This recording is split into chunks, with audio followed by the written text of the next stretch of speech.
বাংলাদেশের অন্তর্বর্তীকালীন সরকারের প্রায় ১.৫ বছরের যাত্রায় এই মুহূর্তে সবচেয়ে বড় সংকট দেশের আইন শৃঙ্খলা পরিস্থিতি।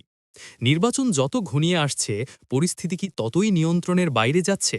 গুঞ্জন উঠেছে স্বরাষ্ট্র মন্ত্রণালয়ে বড় ধরনের রদবদল আসন্ন।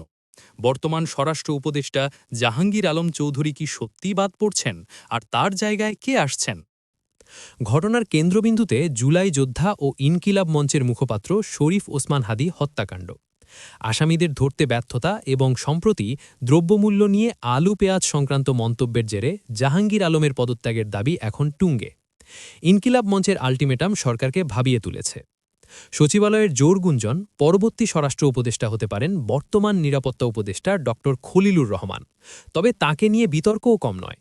অভিযোগ রয়েছে তার কারণেই সরকার ও সেনাবাহিনীর মধ্যে অদৃশ্য দেয়াল তৈরি হয়েছে।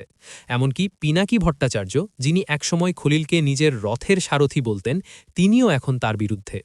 পিনাকির দাবি, খলিলুর রহমান এখন ভারতের পরামর্শে বিএনপির হয়ে কাজ করছেন।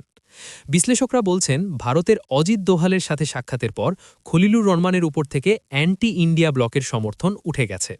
বিএনপি তাকে চাইলেও জামায়াত বা অন্য দলগুলো চাইছে কর্নেল হাসিনুর বা মাহমুদুর রহমানকে। তবে খবর মিলছে, জাহাঙ্গীর আলম একেবারে বাদ না পড়ে হয়তো কৃষি মন্ত্রণালয়ের পূর্ণ দায়িত্ব পেতে পারেন। সাখাওয়াত হোসেনের পর এবার কি জাহাঙ্গীরের বিদায় ঘণ্টা বাজল? কে সামলাবেন দেশের টালমাটাল আইন শৃঙ্খলা? সব প্রশ্নের উত্তর মিলবে খুব শিগগিরই। চোখ রাখুন আমাদের চ্যানেলে।